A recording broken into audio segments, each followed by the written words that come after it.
윤석열 대통령 당선인이 앞으로 대통령실 업무에서 사정, 정보조사 기능을 철저히 배제하고 민정수석실을 폐지하겠다고 밝혔습니다. 쟤는 제왕적 대통령제의 폐를 청산하겠다는 당선인 구상을 피력한 것으로 보여지는데요. 정권마다 논란이 됐던 민정수석실 폐지, 실현 가능성은 있는지, 그동안 민정수석실의 폐단은 어떤 것들이 있었는지 집중적으로 살펴봅니다.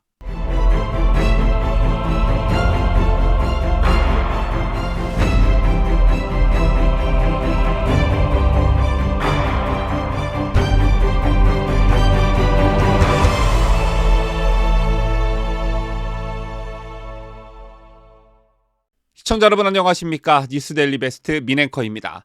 윤석열 대통령 당선인이 민정수석실을 폐지하겠다고 밝혔습니다. 여러분 아시다시피 민정수석실은 대통령 친인척과 청와대 내 공직자 비리를 감시하고 사정기관을 조정하는 청와대 내 부서이고 대통령 인사검증도 주요 임무 중 하나이죠. 하지만 지난 역대 정부들에선 민정수석실이 가진 사정 기능이 악용되면서 논란이 되었던 적이 많았습니다. 사실 윤석열 당선인은 정치에 첫 발을 디디고 얼마 되지 않아 집권하면 청와대 민정수석실을 폐지하겠다고 공언한 바 있는데요. 지난해 7월 윤석열 당선인은 한 언론과 인터뷰에서 청와대에 사정 기능이 있다는 게 가장 큰 문제라며 민정수석은 국민과 대통령 사이를 좁히고 민심을 청취하기 위해 있는 자리인데 우리는 사정 기능이 너무 강하다. 민정수석실이 대통령을 강하게 보이게 할지는 모르겠지만 나중에는 부담으로 작용한다고 말한 바 있습니다. 그러면서 윤석열 당선인이 당시 강조했던 게 법률과 제도에 따라 대통령 권한이 통제되면 제왕적 대통령이라는 말도 없어질 것이다 라는 것이었는데 국민이 인정하지 않은 권력은 정당성이 없는 공허한 힘이라고 말하면서 민정수석실 존재의 정당성을 부정하기도 했습니다. 그리고 당선이 되자마자 자신이 공언했던 것을 실천하겠다는 의지를 피력한 것인데요.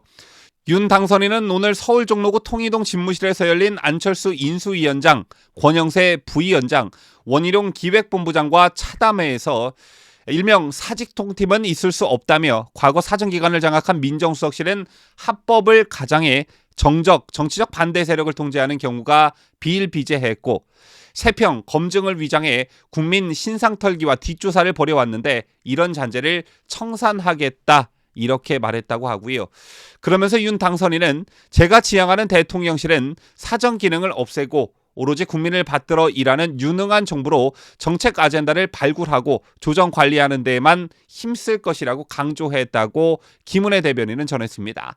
그러면서 김 대변인은 제왕적 대통령의 폐해를 청산하겠다는 당선인 구상의 일단을 피력한 것으로 앞으로 인수위 논의 과정에서 가장 역점을 두는 정치개혁 아젠다 중 하나로 반영될 것이라고 전망했습니다.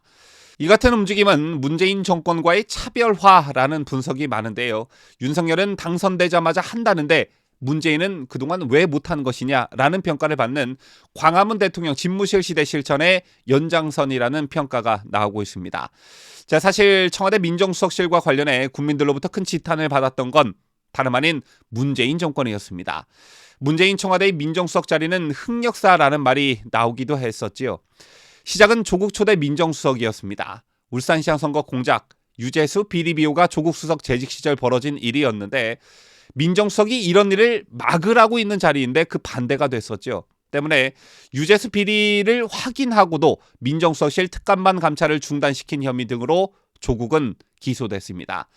그 다음 김조원 민정수석은 서울 강남 아파트 두 채를 지키려고 청와대 수석 자리를 던진 사람으로 유명했었죠. 한 채를 처분한다고 하면서 시세보다 2억 원 이상 비싸게 내놓기도 해 국민들로부터 거센 비판에 직면했습니다. 그리고 그 다음 김종호 민정수석이 4개월 만에 교체된 것은 문재인이 직접 나선 윤석열 검찰총장 찍어내기가 잇따라 제동이 걸린 것과 관련이 있었고 신현수 민정수석은 문재인의 뜻을 받든 법무부 장관과 충돌하다 옷을 벗었습니다. 다음에 임명된 김진국 청와대 민정수석도 결국 아빠 찬스 논란으로 경질되고 말았죠. 아들은 입사 지원서에서 아버지께서 현 민정수석이신 김진국 수석입니다. 아버지께 잘 말해 기업의 꿈을 이뤄드리겠습니다 라고 적었음에도 불구하고 지원서를 낸 기업 5곳에서 연락을 받았다고 합니다. 참 기가 막힌 일이죠. 그렇다면 문정권 민정수석 5명 전원이 각종 추문과 논란에 연루돼 국민들로부터 지탄을 받고 불명예스럽게 자리에서 내려와야 했던 근본적 이유는 무엇이었을까요? 앞서 말씀드렸지만 민정수석은 대통령과 대통령 친인척과 청와대 내 공직자 비리를 감시하고 사정기관을 조정하는 자리입니다. 즉 자기 편이라도 엄단하겠다는 의지와 공정성이 무엇보다 중요한 자리다 이렇게 볼 수 있는데, 그런데 문제는 개인적으로 가까운 사람들만 골라 민정수석으로 기용해 했습니다. 그러다 보니 민정수석실은 문재인 정권 5년 내내 문제만 일으킬 수밖에 없었던 것이겠죠. 자기 편만 감싸다 대형 사고를 치기 일쑤였는데 문재인의 30년 지기 친구를 울산시장에 당선시키려고 선거 공작을 총지휘한 곳이 민정수석실이었고요. 대선 여론을 조작한 드루킹 일당이 공직에 기용해달라며 인사를 추천하자 민정비서관이 달려나가 면접을 보기도 했습니다. 또 김학의 전 법무부 차관의 불법 출금을 주도한 혐의로 기소된 민정비서관도 있질 않았나. 옵티머스 펀드 사기범의 아내가 민정수석실 행정관으로 근무하기까지 했습니다. 그야말로 민정수석실이 비리와 추문의 소굴이 됐다 이렇게 볼 수 있는데, 때문에 문재인 정권 5년 동안 민정수석실 또는 민정수석하면 국민들이 그야말로 치를 떨어야 했습니다. 그리고 이런 배경엔 청와대가 검찰을 장악하려는데 그 근본적인 목적이 있었다 이렇게 볼 수 있는데요. 사실 검찰이 검찰 본연의 역할에만 충실한다면 청와대의 민정수석실을 따로 두지 않아도 되는 문제이기도 하죠.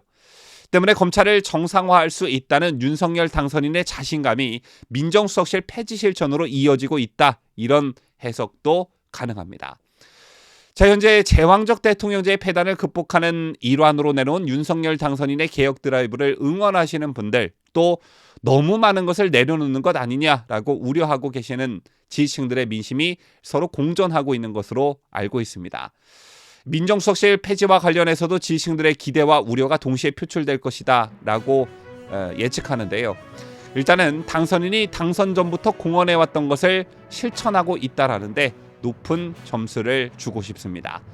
지금까지 저는 자유대한민국을 소화하는 뉴스데일리 베스트 민앵커였습니다.